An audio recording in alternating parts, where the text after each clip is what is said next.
مجھے میری قسمت سے ملی تھی۔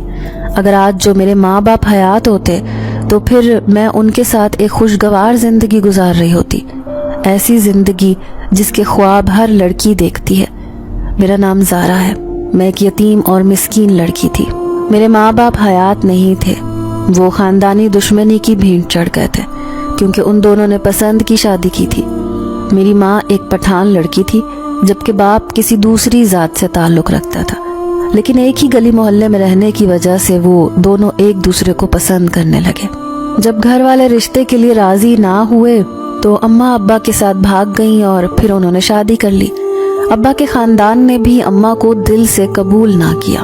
ہر وقت انہیں یہ طعنے دیے جاتے کہ وہ ایک بھگوڑی لڑکی ہے جو گھر سے اپنے عاشق کے ساتھ بھاگ آئی تھی، لیکن پھر بھی اماں ابا کے ساتھ بہت خوش تھی۔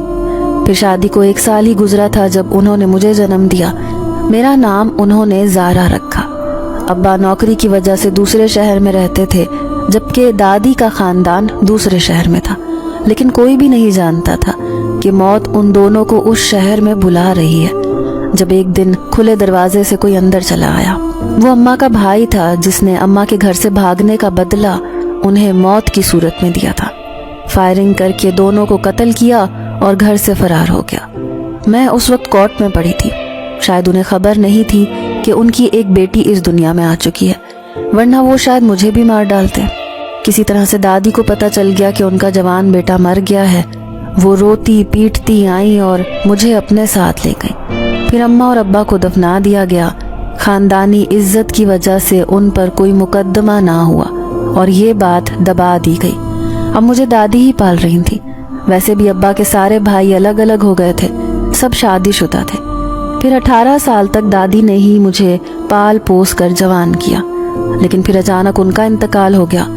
اب میں تایا کے گھر چلی آئی تھی کیونکہ وہ سارے بھائیوں میں سب سے بڑے تھے، لیکن ان کے خاندان نے مجھے قبول نہ کیا۔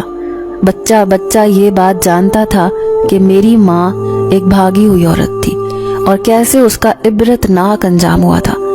تائی مجھے اسی بات سے ڈراتی، کہتی تیری ماں نے تو اپنی ذلیل مٹی کروا لی، خود قبر میں جا کر سو گئی اور اپنی اس منحوس نشانی کو اس دنیا میں چھوڑ کر چلی گئی، لیکن تو کوئی ایسا کارنامہ نہ کر بیٹھنا، پہلے ہی ان کی عزت مٹی میں رل گئی ہے۔ میں سر جھکائے ان کی باتیں سنتی رہتی، جانتی تھی کہ میری ماں کا گناہ ایسا ہے کہ دنیا اسے مرنے کے بعد بھی معاف نہ کر سکتی تھی۔ تائی امی نے مجھ پر احسان کیا، اوپر والا کمرہ رہنے کے لیے دے دیا جس میں انہوں نے سارا فالتو سامان رکھا ہوا تھا۔ وہ مجھے جتانے کی کوشش کرتی تھی کہ میں بھی اس دنیا میں آیا ہوا فالتو وجود ہوں جس کی کوئی ضرورت نہیں تھی۔ میری گوری چٹی رنگت، سنہری آنکھیں مجھے ان کی بیٹیوں سے بہت منفرد بناتی تھی، کیونکہ میں ایک ایسی عورت کی بیٹی تھی جو خود بھی خوبصورتی کی دولت سے مالا مال تھی اور میں بالکل اپنی ماں کے جیسی تھی۔